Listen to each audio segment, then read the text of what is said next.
Topic ఇంకా hot topic అని అలా ఆలోచిస్తారు. అయితే వాస్తవానికి కూడా నేనేం మర్చిపోలేదు.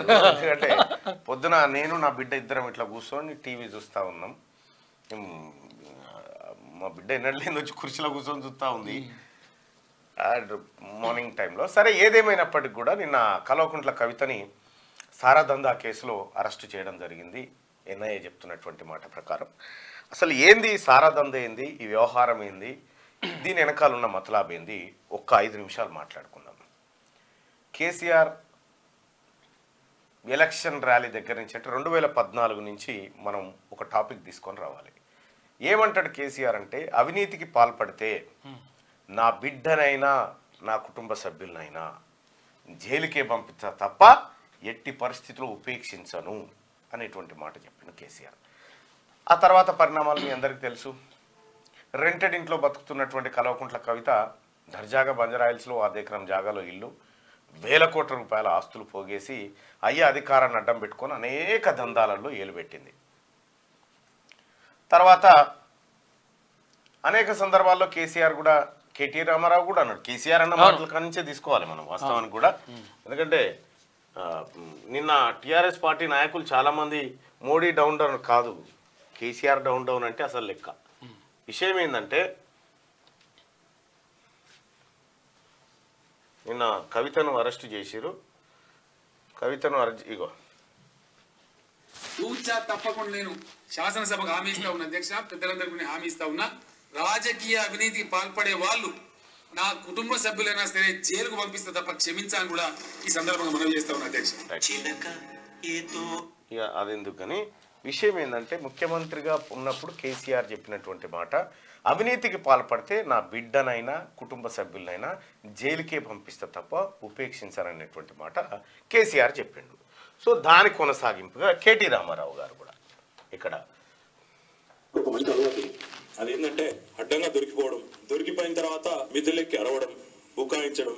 నేరమే జరగకపోతే, తప్పే చేసి ఉండకపోతే ఇంత భయం ఎందుకండి?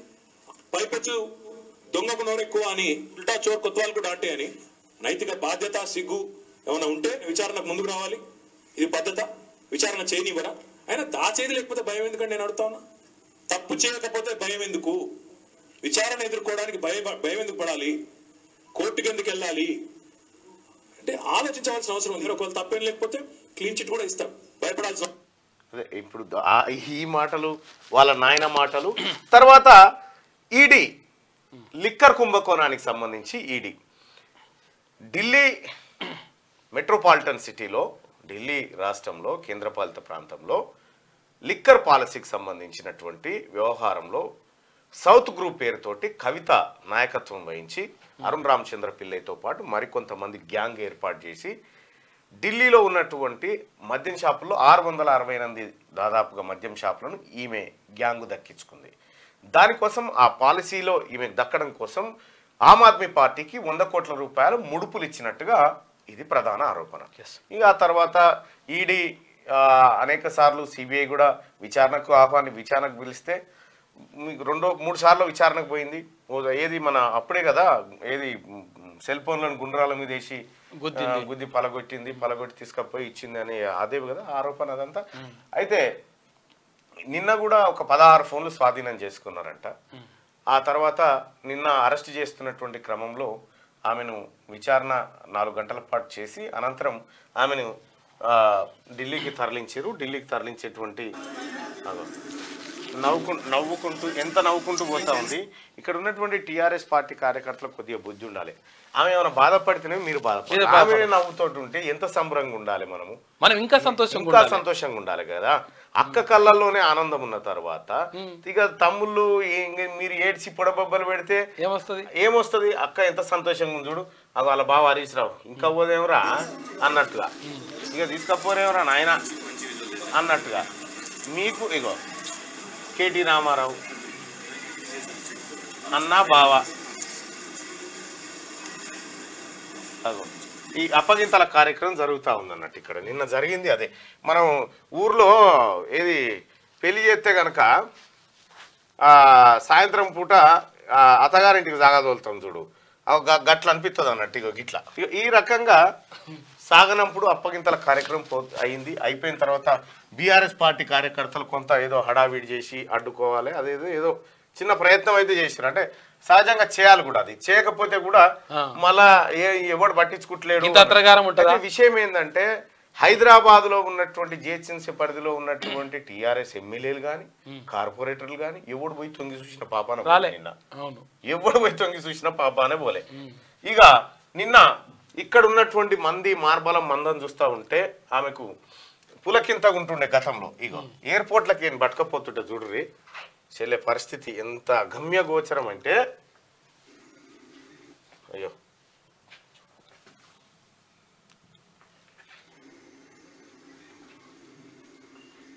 అది వస్తలేదేంది, ఫార్మాట్ మారిందా ఏంది? నేను ఫార్మాట్ వేరే ఫార్మాట్ పంపిస్తాను. నిన్న ఎయిర్పోర్ట్లోంచి ఒక నిందితురాల్ని తీసుకుపోతున్నటువంటి దృశ్యాలు ఏవైతే ఉన్నాయో ఆ దృశ్యాలు అవి చాలా అద్భుతంగా కనిపిస్తూ ఉన్నాయి. కానీ ఏ మాత్రం అదురు బెదురు లేకుండా దిగ్విజయంగా ఆమె ఏం పెడతావు అన్న అంతే. తెచ్చేవాడు దొరికే అది అబద్ధమా నిజం కాదా? ఆ దొంగతనంలో నీ పాత్ర లేదా? నీ వాయిస్ రికార్డ్ లేదా? ఉన్నదా లేదా? ఉన్నాయని ఎత్తుకొని పోతురు. మీరు గతంలో వచ్చిన డైలాగులు మీకే సూట్ అవుతా ఉన్నాయి కేసీఆర్ గారు. ఇగో ఎయిర్పోర్ట్లకి ఏం తీసుకపోతుంటే చూడ పరిస్థితి, దొంగని తీసుకపోతురు. దొంగని తీసుకపోయి అగో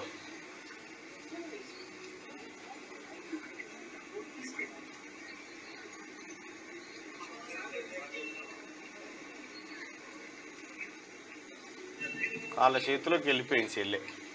ఇంత ఇంత ఇంత గుండె ధైర్యం చెడుతూ ఉంటుంది పోతున్నా కొద్దికి. పరిస్థితులు అట్లుంటాయి కాబట్టి. ఇక ఇంకొక విషయం ఏంటంటే నిన్న ఆమెను అరెస్టు చేస్తున్నటువంటి సందర్భంలో కేటీ రామారావు ఈడీ అధికారులతో బాయ్స్కి దిగిండు. బాయ్స్కి దిగి ఇగో వాళ్ళతో లొల్లి పెట్టుకుంటా ఉన్నాడు. అంటే దీంట్లో మనం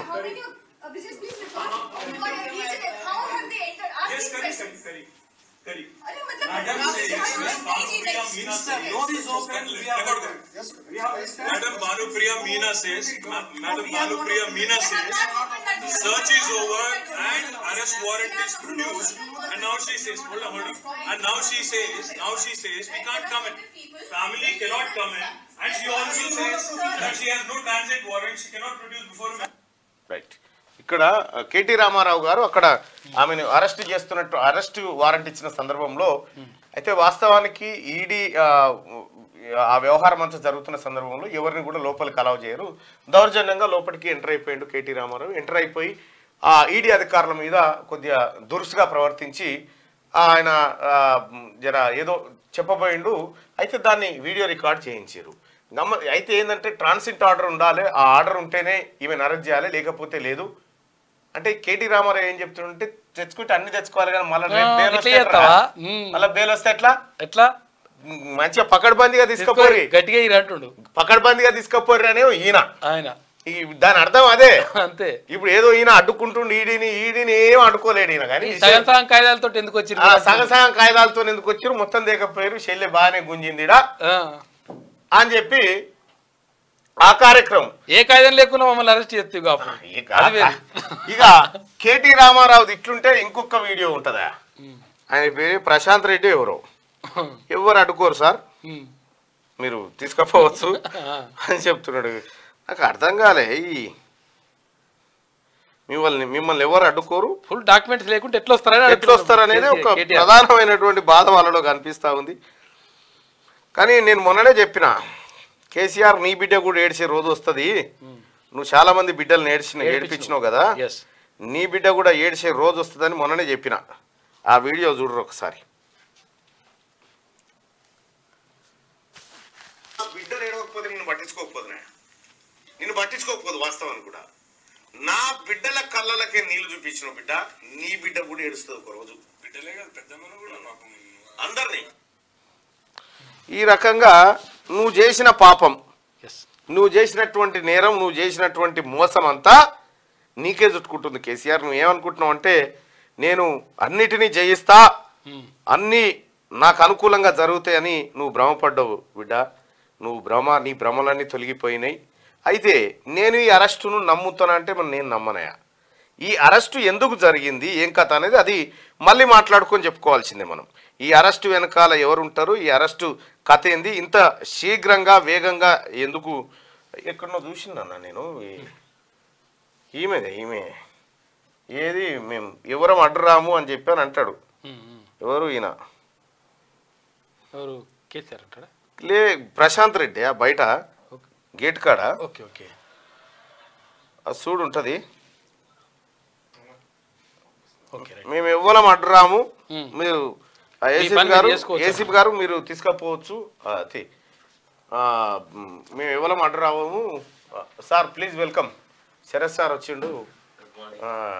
అయితే ప్రశాంత్ రెడ్డి గారు మన మాజీ మంత్రి గారు ఆయన ఏమంటాడంటే మేము ఎవ్వరం అడ్డరం, మీరు జాగ్రత్తగా తీసుకోకండి అని చెప్తా ఉన్నాడు సార్. మరి వీళ్ళకి కూడా ఎందుకు వచ్చింది. ఇంకొకటి రెండోది ఏంటంటే కేటీ రామారావు గారు ఆ ఈడీ ఆఫీసర్లతోటి ఆయనతో పెట్టుకుంటా మీరు అన్ని పత్రాలు దేక సగం సగం ఎందుకు తెస్తారు, మీరు వేసుకపోతే గట్టి వేసుకపోవాలి అనేటువంటి విధానంలో ఇంకా తీసుకపోరేమన్నా నాయన ఎంతసేపు నిలబడాలని హరీష్ రావు గారు.